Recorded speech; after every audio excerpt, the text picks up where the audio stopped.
Welcome to the Freddy Fazbear Virtual Experience. Fazbear Entertainment is excited to join the digital age, and what better way to do that than with an edge-of-your-seat virtual reality experience.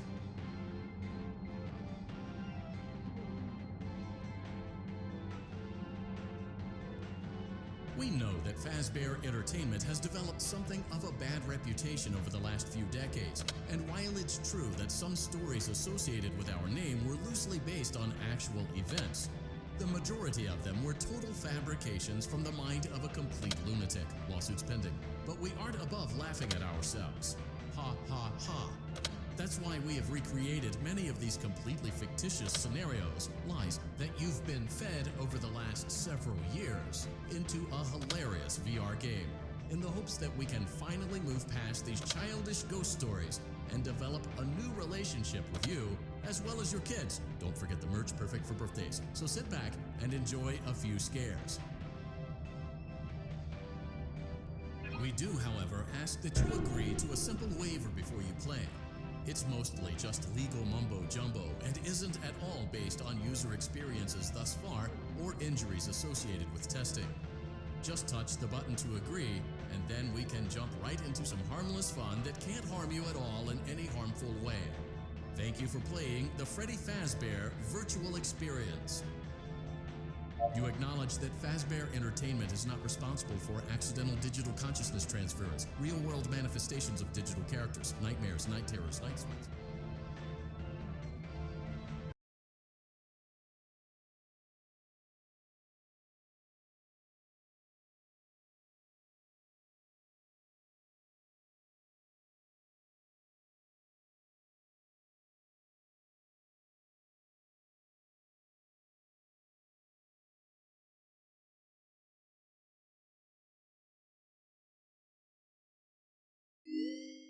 Welcome to the Freddy Fazbear Virtual Experience. Use the console in front of you to navigate the menu and pick one of the frightening experiences available. By completing these scenarios, more will become available. You'll see plenty of familiar faces and some new ones as well. So stay a while and have a good time. And remember, despite the temporary horror you may experience, this is a completely controlled environment.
For you to help you get settled in on your first night.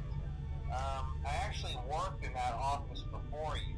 I'm finishing up my last week now, as a matter of fact, so I know it can be a bit overwhelming, But I'm here to tell you there's nothing to worry about. You'll be fine.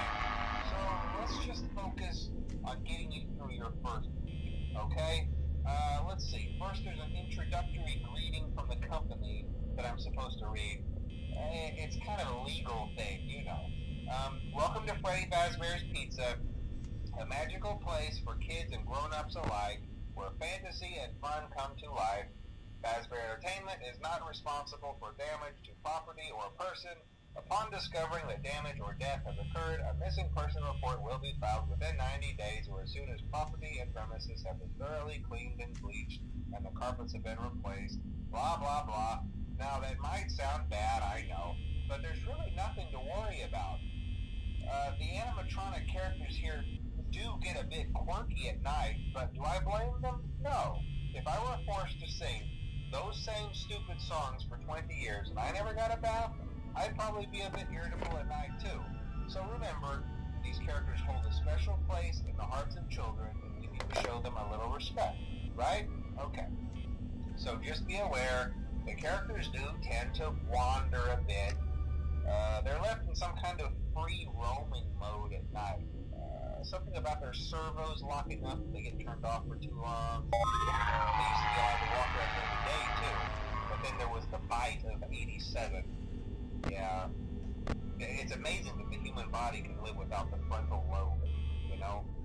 Now, concerning your safety, the only real risk to you as a night watchman here, if any, is the fact that these characters, if they happen to see you after hours, probably won't recognize you as a person. They'll most likely see you as a metal endoskeleton without its costume on.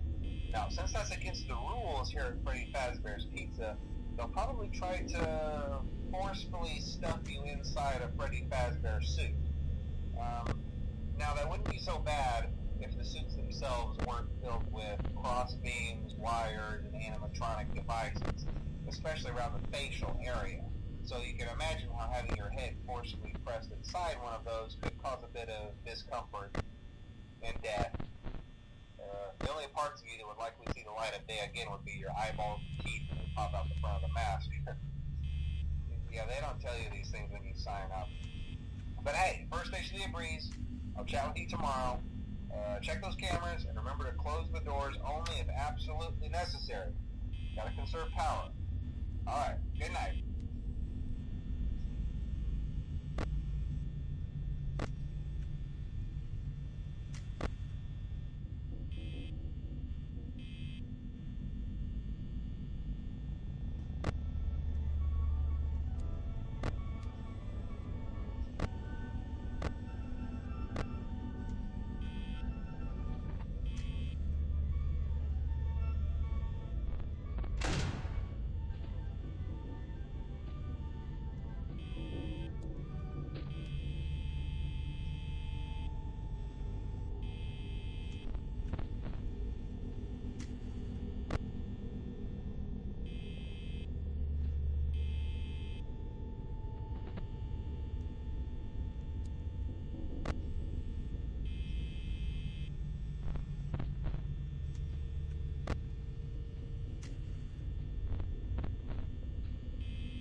day too.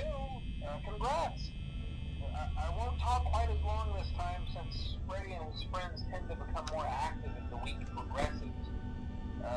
It might be a good idea to peek at those cameras while I talk, just to make sure everyone's in their proper place, you know. Interestingly enough, Freddy himself doesn't come off stage very often. I've heard he becomes a lot more active in the dark, though, so hey, I guess that's one more reason not to run out of power, right? I also want to emphasize the importance of using your door lights. There are blind spots in your camera views, and those blind spots happen to be right outside your doors. So if you can't find something or someone on your cameras, be sure to check the door lights. You might only have a few seconds to react. Not that you would be in any danger, of course. I'm not implying that. Also, check on the curtain in Pirate Cove from time to time. The character in there seems unique in that he becomes more active if the cameras remain off for long periods of time. I guess he doesn't like being watched. I don't know. Anyway, I'm sure you have everything under control. Talk to you soon.